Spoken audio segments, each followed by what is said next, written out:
Chahut Média. Écoutez, moi je dirais que je fais un travail d'histoire. La mémoire c'est autre chose, c'est une autre branche. C'est indispensable.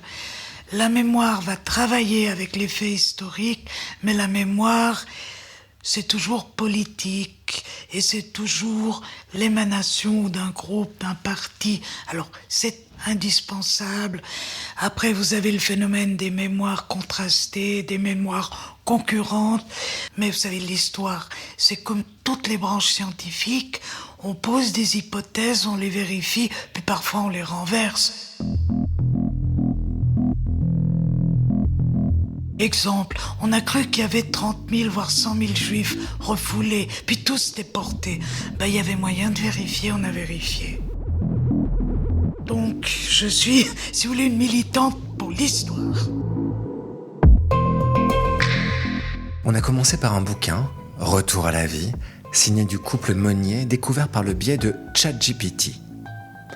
Un livre qui raconte comment la Suisse a accueilli, à l'immédiat d'après-guerre, plus de 500 anciennes déportées de la résistance française pour des séjours de convalescence organisés en Suisse romande. Ça nous a troublés, ce récit. Alors on a décidé de fouiller davantage, d'autant que des réponses claires manquaient. Par exemple, au lendemain de la guerre, pour quelles raisons la Suisse a-t-elle reçu ses rescapés des camps chez elle ? Est-ce que c'était par élan humaniste ? Par culture humanitaire ? Ou bien cet épisode exprime-t-il tout autre chose ? Par exemple, la tentative de la Confédération de redorer son blason auprès des Alliés. Mais alors, redorer son blason, pour quelle raison ? La Suisse n'a pas contribué à prolonger la Deuxième Guerre mondiale, contrairement à ce qui a été dit. En revanche, les autorités ont manqué de courage, en particulier à l'égard des réfugiés. Voilà les grands enseignements du rapport final de la commission Bergier. Moi, j'ai grandi en Suisse romande. Enfant, on nous enseignait que durant la Seconde Guerre, ce pays avait avant tout fait preuve de générosité envers les réfugiés qui se présentaient à ses frontières. Est-ce que ça vous gêne si on dit qu'en 1941, vous étiez un jeune fasciste ? Non, ça ne me gêne pas. Bon. Au cours des années 80, adolescente, j'ai vu ce récit national s'ébrécher à mesure qu'étaient révélés, un document après l'autre, les complaisances du gouvernement, de l'industrie et des banques suisses avec l'Allemagne nazie. Soudain, voilà qu'on parlait de gens que la Suisse avait refusés à ses frontières, voire expulsés. Parce qu'ils savaient paru que j'étais juif, et puis qu'on arrêtait les juifs, et puis qu'on était tous contre les juifs. Puis vint le début des années 2000, et les conclusions de la commission Bergier qui balayait ce qui demeurait encore du mythe d'une Suisse hospitalière durant un conflit qui avait ravagé l'Europe. Alors ça a été quoi, l'attitude de la Suisse face aux réfugiés qui se massaient à ses frontières durant la Seconde Guerre ? Et qu'est-ce qui se passait précisément à ces frontières ? À la frontière,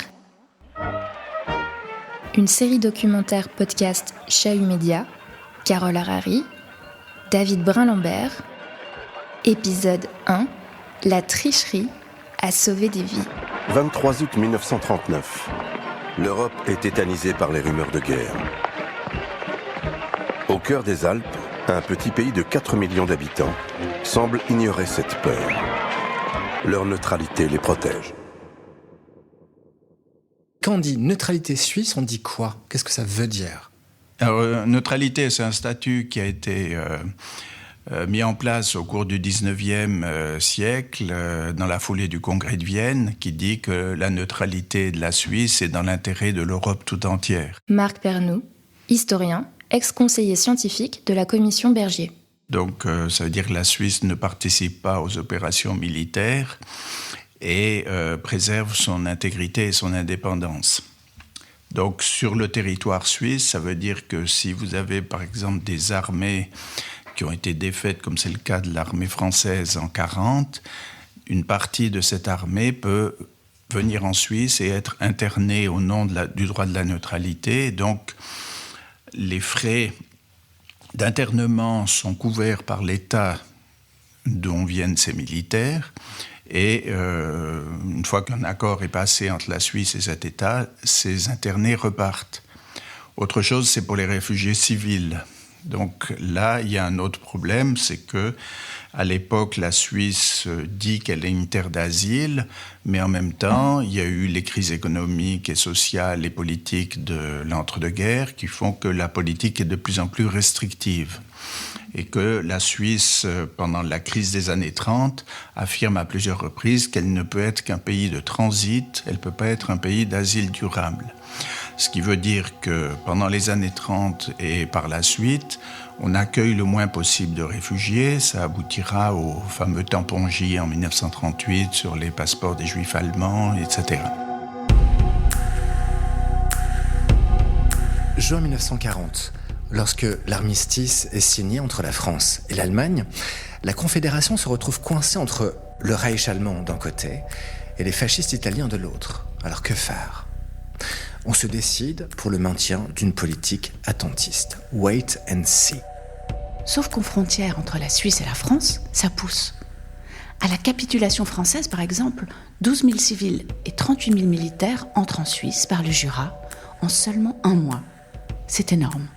Pour autant, du côté des autorités fédérales, on ne panique pas. Wait and see toujours. Été 1942, cette fois pour la Suisse, tout change. Pendant la première partie de la guerre, jusqu'à l'été 1942, il y a relativement peu de réfugiés qui arrivent. À partir du moment où les nazis déclenchent de plus en plus de rafles pour déporter les victimes vers les camps de la mort, il y a un afflux de réfugiés vers la Suisse, mais bon, ça reste quelques milliers de personnes. Il ne faut pas penser que c'est les 6 millions de victimes qui essayent de venir sur la Suisse. Toutefois, en été 1942, le gouvernement décide de fermer la frontière, donc on accueille seulement quelques catégories de réfugiés, qui sont les personnes âgées, les enfants de moins de 16 ans, les familles. Il y a quelques critères, mais ce qui est le plus problématique, ce qui est expliqué dans une circulaire de l'été 1942, c'est que ceux qui ne fuient que en raison de leur race, les Juifs par exemple, n'ont pas le droit à l'asile.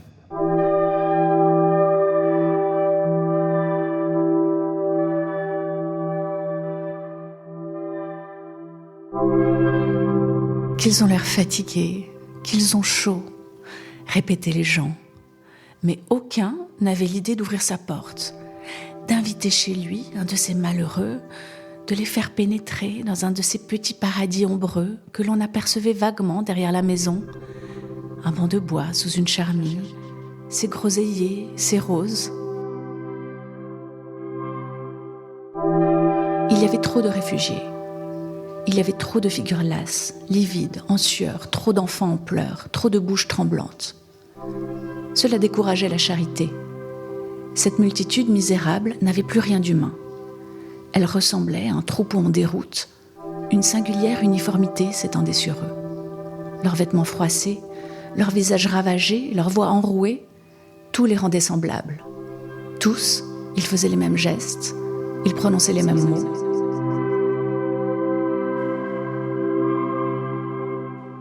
Irène Nemirovsky, Suite française, édition de Noël 2020. Les années chaudes, les années cruciales, c'est 42 à 44 pour les Juifs. Ruth Fiva-Silberman, historienne. Autrice de l'ouvrage « La fuite en Suisse, les Juifs à la frontière franco-suisse durant les années de la solution finale ». Jusqu'au printemps 1942, les Juifs hollandais belges qui avaient trouvé refuge en France non occupée, mais avaient un statut de réfugiés. Les mêmes Juifs hollandais et belges qui étaient restés chez eux étaient de plus en plus persécutés. La persécution se resserrait autour d'eux. Mais ce n'est qu'au moment où les nazis s'en sont pris à leur vie qu'ils ont commencé à fuir massivement. Et donc, la date de départ pour la migration massive vers la Suisse, c'est le printemps 42, où la solution finale, c'est-à-dire la déportation totale des Juifs de Hollande, commence en juillet 42. En Belgique, début juillet. En Belgique, ça commence fin juillet. En France, occupés, ils vont plutôt vers la zone libre. Là, on les a pas tout de suite en Suisse. Mais lorsque le gouvernement du maréchal Pétain commence lui aussi à persécuter les juifs étrangers pour en livrer 10 000 aux nazis, eh bien ça commence en France non occupée. Et ça, c'est une période terrible où ils vont affluer vers Genève, vers le Léman et vers le Valais. Et nos archives commencent, au fond, au début de l'été 42.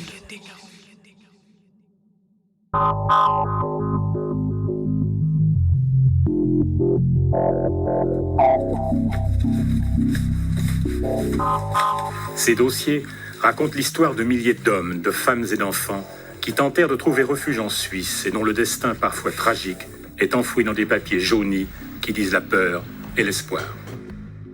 Vous pouvez expliquer précisément ce que sont ces archives découvertes dans un grenier couvert de fientes de pigeons? Alors, il s'agit de fonds, en fait, du département de justice et police.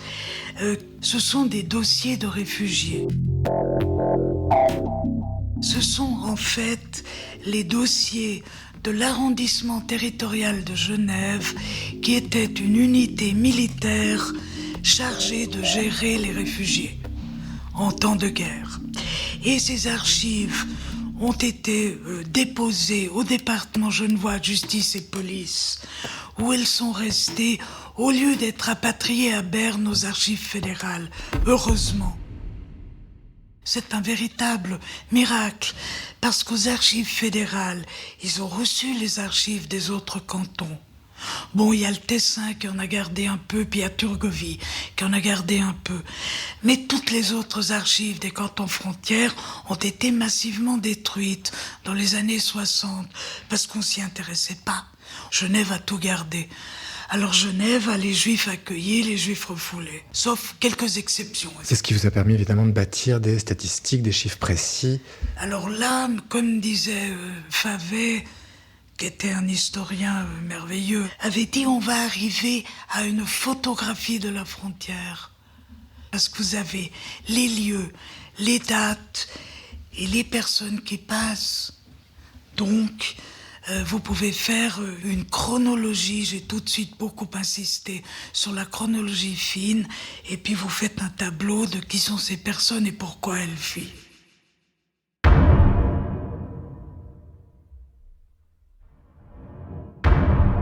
J'ai toujours essayé d'être précise.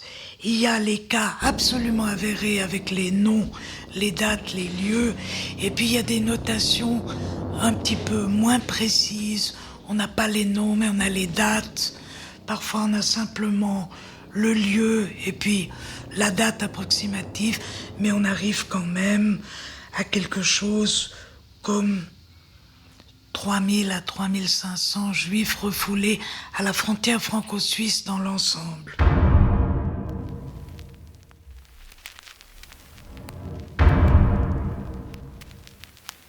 Actuellement, nos frontières subissent un véritable assaut des réfugiés israélites qui s'étaient concentrés en France non occupée et qui provenaient pour la plupart des pays occupés en ce moment par les puissances de l'Axe.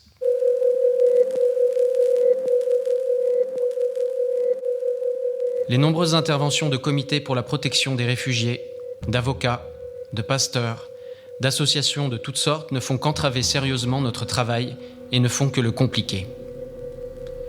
Les multiples demandes téléphoniques, la correspondance échangée, les rendez-vous et surtout l'insistance arrogante de certains ne sont pas non plus pour nous aider et nous faciliter. Il n'est pas de mon ressort de discuter les motifs qui ont poussé ces malheureux Israélites à franchir notre frontière pour chercher refuge sur notre terre helvétique.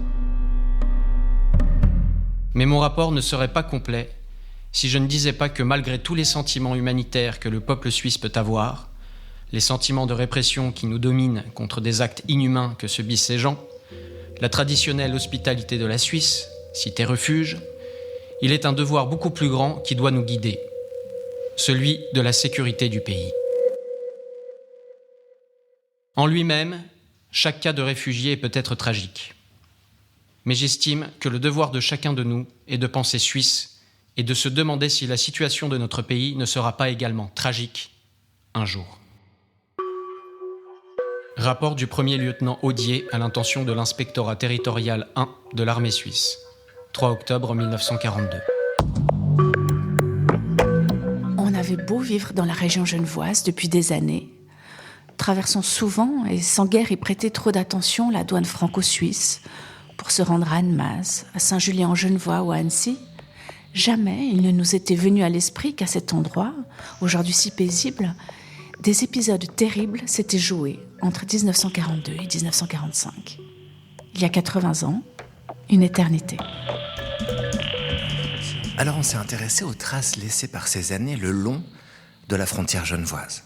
Les monuments dressés en hommage aux résistants et aux résistantes, puis aux passeurs et aux justes qui avaient opéré ici et avaient contribué à sauver des vies. Réfugiés.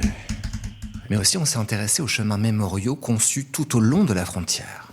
Il restait juste à les dénicher. Voici quelques-uns des principaux chemins et sites mémoriels. 1. Le sentier de la mémoire à Tonnex. 2. La voie de la liberté à Saint-Julien-en-Genevois. 3. Le chemin de l'espoir à Veigy-Foncenex. 4. Le sentier des Maquisards en Haute-Savoie. 5. Monuments et plaques commémoratives dans diverses communes le long de la frontière. Tenez, un dimanche matin, à proximité de la frontière, la douane de Tonnet-Valard. Et à proximité de cette frontière, il y a une rivière qui s'appelle le Foron. Et durant la guerre, cet endroit a été un point de passage évidemment important pour les réfugiés qui essayaient de passer en Suisse. Alors depuis, un chemin mémoriel a été construit. Et à travers un petit sentier qui sillonne tout le long du Foron, il y a des plaques qui sont installées qui racontent l'histoire qui s'est passée ici.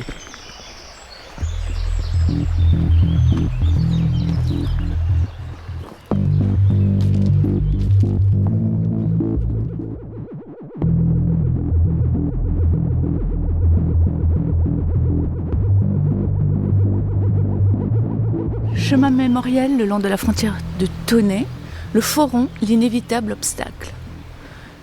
Ensuite, il y a un article qui dit Le Foron, qui coule sous la plateforme douanière de Valard, derrière vous, délimite sur ses 8 derniers kilomètres la frontière naturelle entre la Suisse et la France. Contrairement à l'usage qui veut que le milieu d'un cours d'eau marque la limite de propriété, ici la frontière court au sommet de la berge suisse. Durant la Seconde Guerre mondiale, le Foron était un inévitable obstacle à franchir pour tous ceux qui voulaient se réfugier en Suisse. Il pouvait s'agir de personnes recherchées ou encore de membres de divers réseaux de la résistance ou de services secrets qui entendaient mener une partie de leur lutte depuis la Suisse. Et alors, il est noté, et c'est surtout le lot des réfugiés, on pouvait le traverser en passant dans le lit de la rivière pour parvenir mouillé et transi de l'autre côté de la frontière après avoir franchi les barbelés et échappé parfois aux balles allemandes.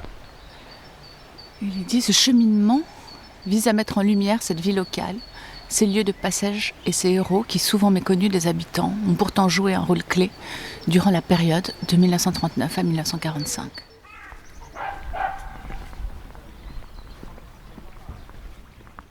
Août 42, c'est les rafles de Vichy contre les Juifs étrangers. Et c'est là qu'ils vont affluer massivement. L'historienne Ruth Fiva-Silberman. Vers la frontière de Genève, à travers le Léman sur des petits bateaux de pêcheurs et à travers les cols du Valais. Du Chablais vers le Valais, il y a eu des passages en haute montagne incroyables. Vous savez qu'il y a eu un passeur là-bas, bénévole bien entendu. Il s'appelait Henri Grouès, ça vous dit probablement rien. Après la guerre, il est devenu l'abbé Pierre. Il a passé des Juifs par le massif du Mont-Blanc.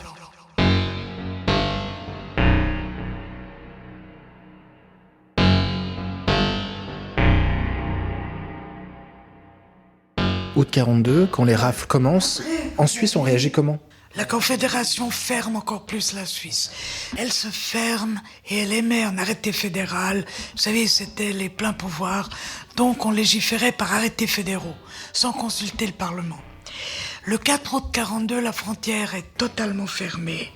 Et cet arrêté spécifie que tous les civils vont désormais, la plupart, être refoulés même s'il peut en résulter pour eux des inconvénients sérieux, mise en péril de la vie ou de l'intégrité corporelle. C'est textuel dans l'arrêté fédéral, donc ça veut dire refoulement massif. Donc, en principe, un civil arrive à la frontière, c'est niet, sauf s'il a un visa. Alors, des visas, il y en avait peu, et les visas en temps de guerre, on en a refusé, paraît-il, 16 000. Malheureusement, la Suisse a détruit ces demandes de visa. Moi, j'en ai une. C'est celle de mon oncle Georges, frère de mon père, qui a demandé en 1942 à pouvoir avoir une autorisation d'entrée en Suisse, et on lui a dit non. Et mon oncle Georges, qui à l'époque était en France, il était interné dans un camp de Vichy, au Mille, côté de Marseille, a été déporté en septembre 1942. N'a pas obtenu de visa, alors que son frère était en Suisse, et puis un beau-frère était en Suisse déjà.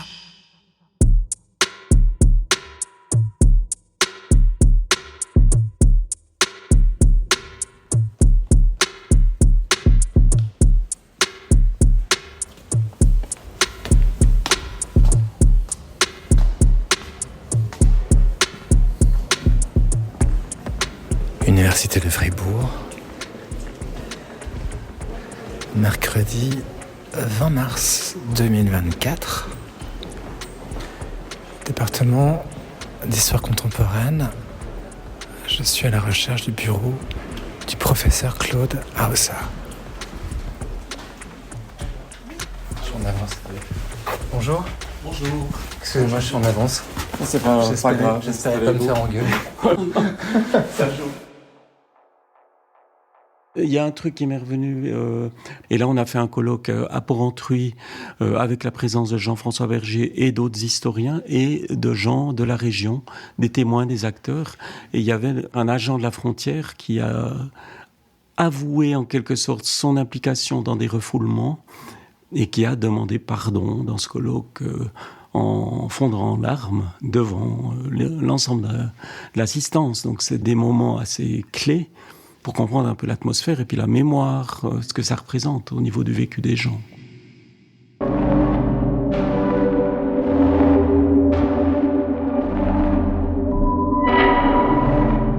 Si vous parlez de questions plus intimes, mon père était douanier, donc mais après la Seconde Guerre mondiale, dans la région. Le professeur Claude Hausser. Donc moi, j'ai toujours vécu aussi dans les postes de douane de la frontière jusqu'à l'âge de 18 ans. Après, je suis parti faire des études.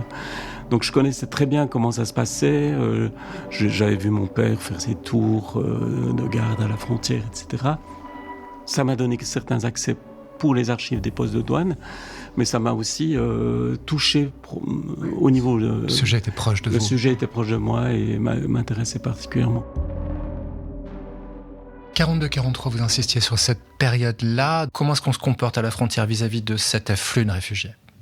Du côté des personnes qui sont en charge du refuge, pourrait-on dire, c'est-à-dire les autorités locales, ces policiers, ces douaniers, on applique la politique qui est donnée par les autorités fédérales, qui est une politique hyper restrictive en juillet-août 42, qui est dictée par Rothmund et von Steiger. Et là, il s'agit de refouler, on veut éviter l'enjuivement de la Suisse. L'enjuivement de la Suisse. Voilà, c'est évidemment des traces d'antisémitisme très nettes dans cette politique officielle. Ça ne veut pas dire que les gens qui sont aux frontières sont des xénophobes, mais bon, ce sont des gens qui respectent l'autorité. Ils sont habitués à la hiérarchie, donc si on leur dit « ce type de réfugiés, il ne faut pas les accepter, on doit les refouler », ils vont le faire. Et parfois, ils ne sont pas forcément si bien informés, ils pensent que c'est aussi sur la pression des Allemands que les Suisses ont dû mener à bien cette politique de refoulement, ce qui n'était pas du tout le cas, puisque la Suisse a pris l'option du refoulement sans aucune pression des Allemands. Pour quelles raisons, selon vous ? C'est des raisons assez profondes, parce que cet antisémitisme, il imprègne quand même un peu toute la période de l'entre-deux-guerres, chez les élites libérales conservatrices, disons, qui dirigent la Suisse, et des personnalités comme Rothmund sont assez emblématiques de cet antisémitisme latent qui a pénétré la société suisse. Il Il y a aussi des mouvements politiques frontistes dans les années 30 qui sont ouvertement antisémites. Ou des grandes figures nationales, je pense au général Guisan. Alors le général Guisan, il y avait beaucoup de personnalités militaires et politiques qui partageaient un peu cette peur des Juifs, surtout lorsqu'ils venaient de l'Est de l'Europe. C'était un lien qu'on faisait assez facilement entre antisémitisme, anticommunisme, qui se formalisait à ce moment-là dans la Suisse de l'avant-guerre et puis dans la Suisse de la Seconde Guerre mondiale. Il ne faut pas oublier l'épisode du J en 1938 aussi, sur les passeports juifs, qui est quand même un indicateur assez net de la présence de cette antisémitisme. Le fameux tampon J. Le fameux tampon J, etc.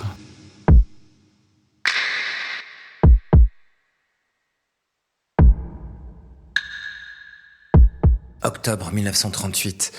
Berne négocie avec Berlin la position d'un tampon J sur les passeports des Allemands de confession juive.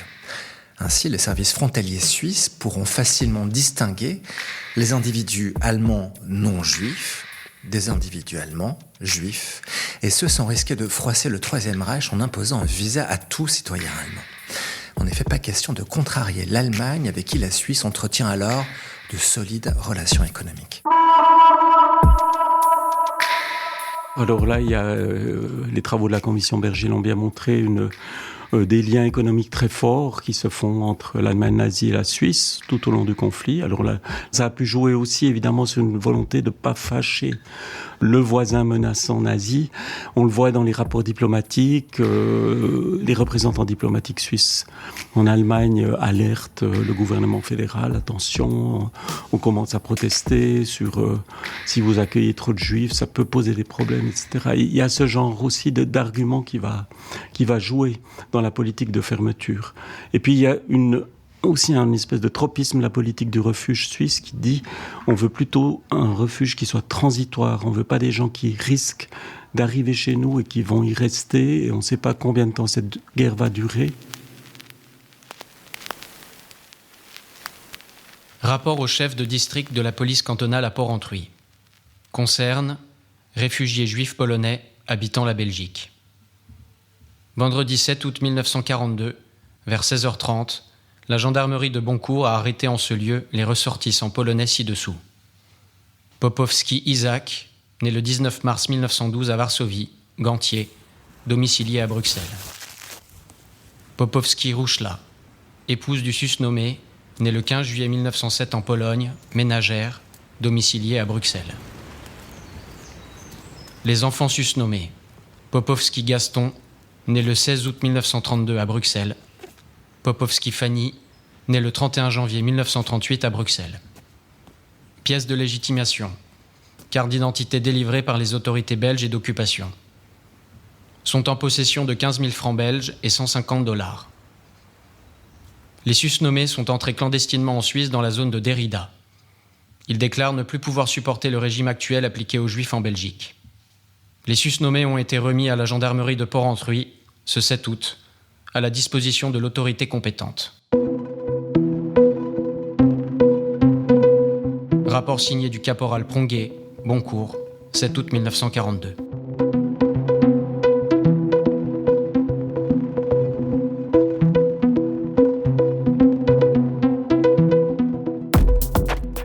Dans votre ouvrage, je rappelle son titre, des réfugiés aux frontières jurassiennes, 1940-1945, vous parlez d'une dualité de comportement entre d'un côté la population et puis de l'autre côté ce qu'on vient d'évoquer, le gouvernement.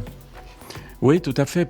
En fait, ce qui était intéressant en examinant un peu la question au niveau régional, voire local, c'est de voir que d'un côté, on a cette politique fédérale teintée d'antisémitisme par rapport aux Juifs, et puis d'une volonté de politique de transit face aux réfugiés, donc on se méfie passablement. Mais de l'autre côté, il y a la proximité des événements du conflit, la réalité humaine de ces gens qui se présentent aux frontières. Et quand vous êtes dans un bureau à Berne, c'est peut-être facile de prendre une décision assez restrictive. Quand vous êtes en vue des réfugiés qui arrivent ou en charge de la frontière, c'est un peu plus compliqué. Et il y a eu des drames humains qui sont passés sous les yeux des douaniers, sous les yeux des populations qui étaient là présentes et qui ont provoqué des réactions assez nettes. Quand on refoule certaines catégories de réfugiés, notamment des Juifs à l'été 42, il y a des populations locales qui vont prendre parti pour ces personnes en disant mais finalement la barque n'est pas pleine, on peut les accueillir, on sait ce qui va advenir d'eux et pourquoi ne pas leur donner une chance.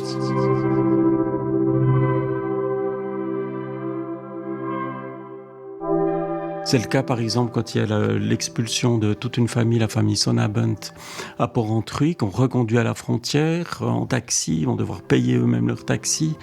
Il y a les parents de cette famille qui vont disparaître dans les camps. Et tout ça, ça crée un sentiment de mécontentement, voire de révolte, chez les gens qui voient concrètement ce refoulement se passer. Et puis ensuite, on aura à Porrentruy, puisque ça se passe entre Porrentruy et la frontière de la Joie, une mobilisation aussi d'élites politiques. Alors il y a des personnalités juives de la région qui vont alerter, par exemple un conseiller national libéral radical, donc c'est pas un gauchiste, qui va prendre sa plume et écrire à von Steiger pour lui dire écoutez, on peut pas traiter ces gens comme du bétail. Je cite, il faut faire attention à notre politique. On est quand même un pays à tradition humanitaire, donc pourquoi continuer ces refoulements ? Monsieur le conseiller fédéral, j'estime qu'il est de mon devoir de vous faire part de la profonde émotion et de l'indignation causée dans la population de notre pays par les mesures de police draconiennes qui ont été prises pour refouler par-delà notre frontière les malheureux réfugiés qui fuient leur pays. La tendance à considérer les gens comme du bétail, même plus, comme des bêtes malfaisantes qu'il faut anéantir, ne doit pas s'introduire chez nous.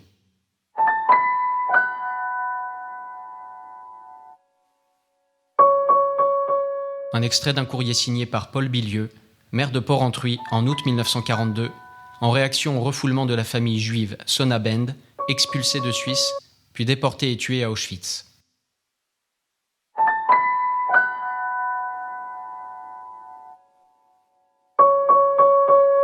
L'opinion publique suisse s'est élevée contre la dureté du gouvernement suisse.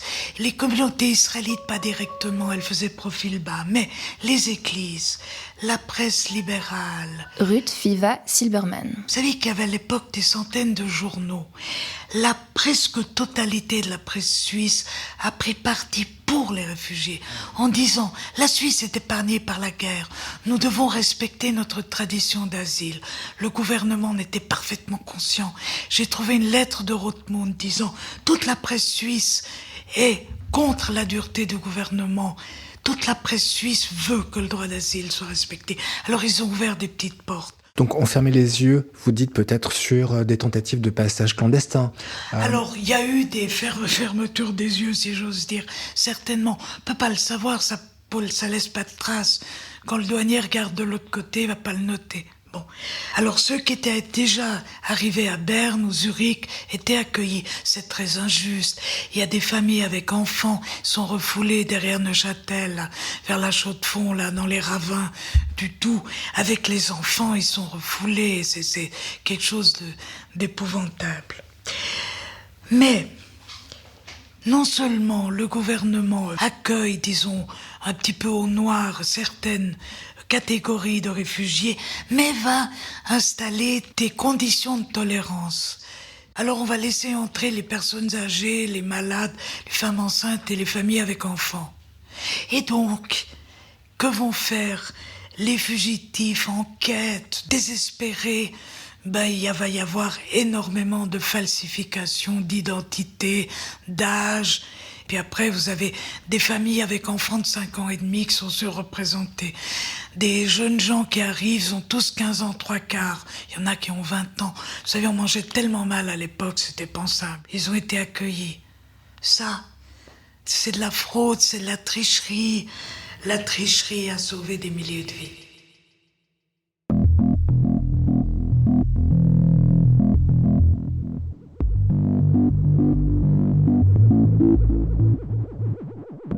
La tricherie, ce sont les douaniers qui regardent volontairement ailleurs lorsque les réfugiés rampent à quelques mètres d'eux, sous les barbelés. Ou bien ce sont ces Suisses qui se font passeurs d'un jour ou encore membres d'un réseau actif, animés par des idéaux humanistes ou bien au contraire, par l'appât du gain. Pourquoi se fait-on passeur et sauve-t-on une ou plusieurs vies? Par bonté? Par sens du devoir, par hasard? Parce que ça se présente comme ça et qu'on ne peut pas faire autrement? Les passeurs, acteurs déterminants à la frontière franco-suisse durant la Seconde Guerre mondiale, c'est le sujet du prochain épisode de cette série. Son titre ? Moi, qu'est-ce que j'aurais fait ? À la frontière. À la frontière, une série documentaire podcast Chahut Média, interview et réalisation David Brun-Lambert et Carole Harary, musique originale Léonie Pernet.